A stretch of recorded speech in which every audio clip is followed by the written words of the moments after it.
Shalom a todos y bienvenidos a este episodio de Halajá en la Parashá. Les hablo desde Tel Aviv, la Tierra Santa de Israel, y en el video de hoy vamos a hablar acerca del pescado kasher.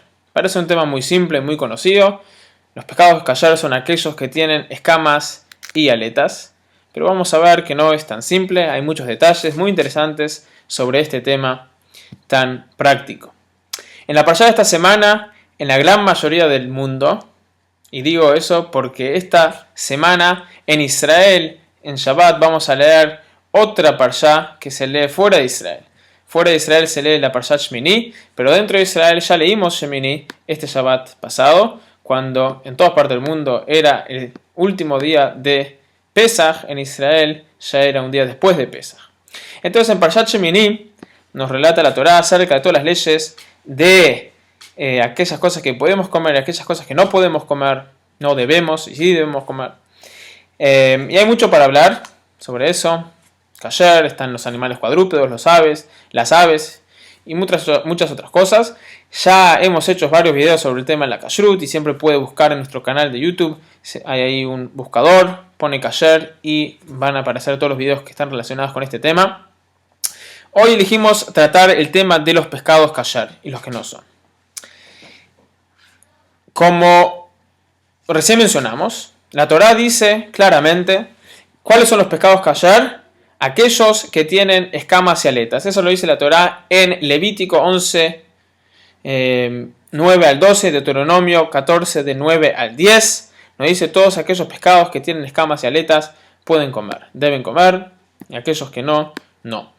Ahora, ¿qué está considerado escamas y qué están considerados aletas? De acuerdo a la Torá, suficiente para que haga el pescado kasher.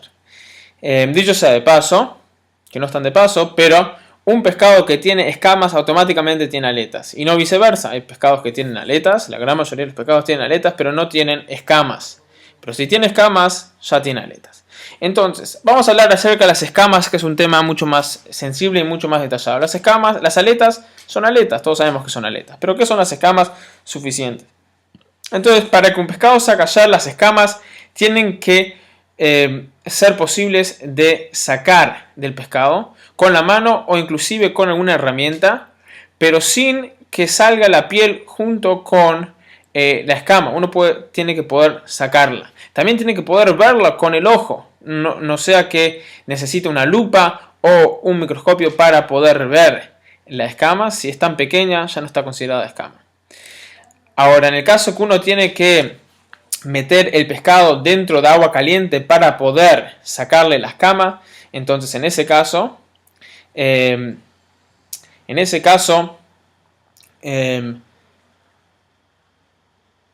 distintas opiniones acerca si el pescado es kasher o no, y hay quienes dicen que en ese caso el pescado no es kasher, y ese sería un ejemplo, por ejemplo, el esturión, que es un pescado que sin meter el pescado dentro del agua caliente es muy difícil sacarle las escamas.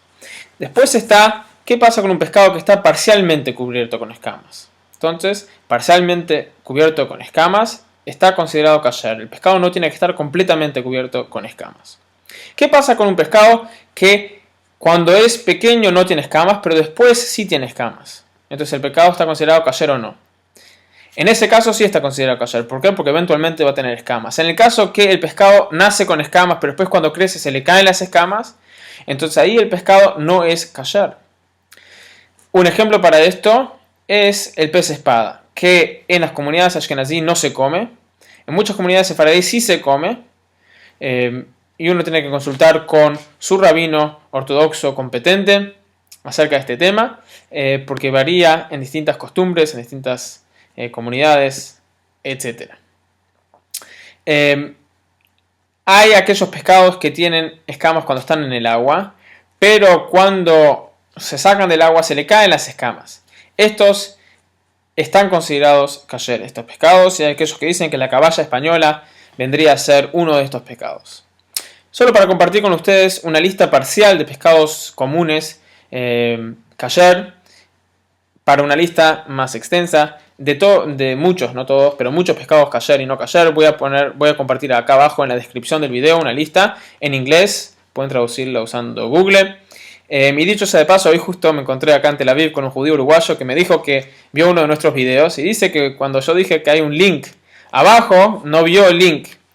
Entonces el tema es que muchos de los videos son vistos en Facebook o son compartidos por email y cualquier link que no es de YouTube mismo, YouTube no deja que se comparta dentro del video. Entonces hay que compartirlo en la descripción del video.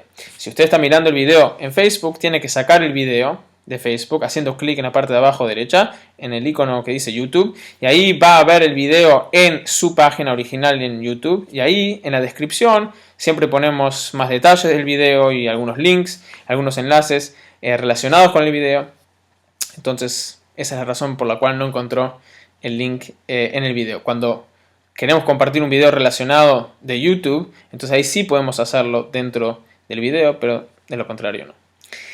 Bueno, entonces para una lista parcial de pescados comunes, o sea que son consumidos comúnmente, kasher, sería el atún blanco, el bajo, el bacalao, la platija, el agrupador, el salmón, la trucha, el pescado blanco, muchos pero no todos atunes, la caballa, el lucio, la carpa, el arenque, la tilapia. Y cuando digo el atún, ojo, el atún original, o sea el atún natural, es kasher. Si uno va de pesca y saca un atún, lo puede comer.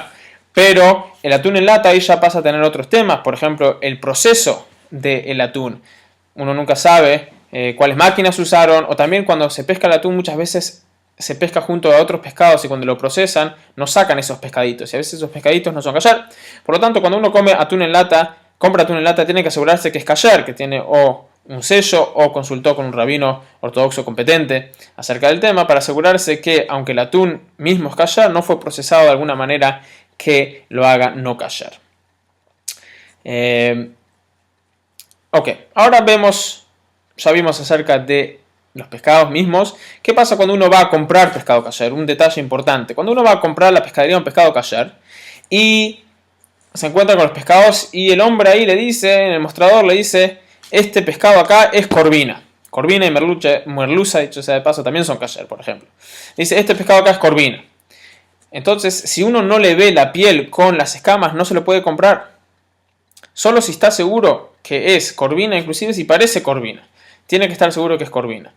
Por lo tanto, generalmente lo tienen que filetear enfrente de uno. Uno tiene que elegir el pescado y que se lo fileteen enfrente. Ahora, filetear. Uno puede usar el cuchillo y la tabla de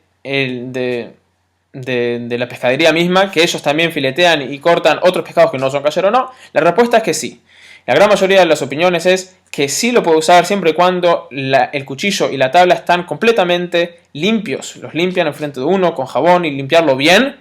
Y el cuchillo solo fue usado para cortar otro pescado, sino alguna cosa caliente, alguna carne u otra cosa, o inclusive frutas y verduras, que eso también puede complicar, porque algunas verduras, por ejemplo la cebolla, son picantes. Es todo un tema. Si ese cuchillo solo fue usado para pescado frío, no kasher, la gran mayoría de las opiniones es que se puede usar siempre y cuando fue limpio. Hay opiniones que dicen que es mejor traer el de uno mismo y así, por ejemplo, hacemos en mi casa, siempre llevamos a la pescadería nuestro propio cuchillo y tabla, y con mucho gusto, siempre y cuando es un buen cuchillo, ¿sí? Así no se tiene que estar peleando aquel que corta el pescado con el cuchillo, sino solo con el pescado. Entonces lo hacen con mucho gusto y uno se lo lleva a su casa y está todo bien. Importante, cuando decimos que los pescados kasher tienen que tener escamas y aletas, no estamos hablando solo de aquello que entra en la categoría de pescado, sino cualquier cosa que vive en el agua tiene que tener escamas y aletas para ser kasher. Por lo tanto, las ballenas, los camarones, los mariscos, los cangrejos, los pulpos, las langostas, entre muchos otros, que viven dentro del agua, siendo que no tienen escamas y aletas, no son kasher.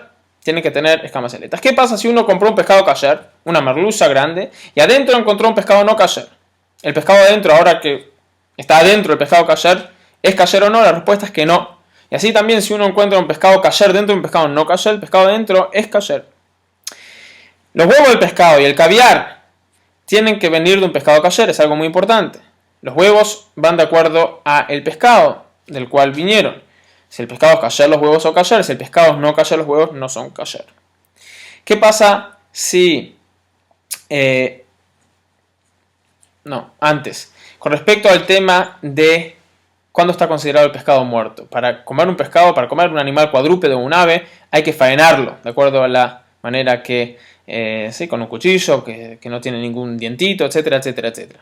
Los pescados no es así. Con pescarlo, con sacarlo del agua, ya está considerado suficiente para ser kasher. No obstante, siendo que no podemos comer de un animal vivo, uno tiene que esperar hasta que el pescado pare de saltar.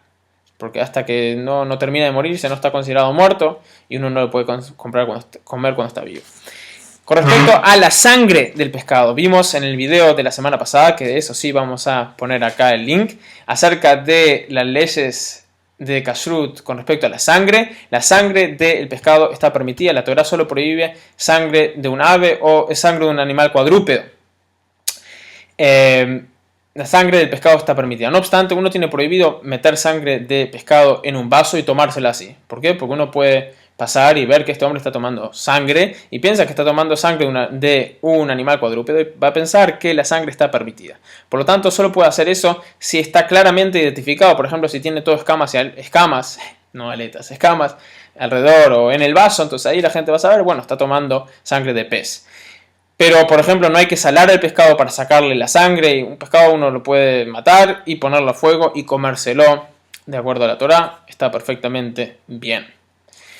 Concluimos con un tema muy interesante que no es tan conocido, que eso es el tema de la mezcla del pescado con la carne o la mezcla del pescado con la leche. De acuerdo al Talmud, es dañino físicamente mezclar pescado con carne o pescado con leche.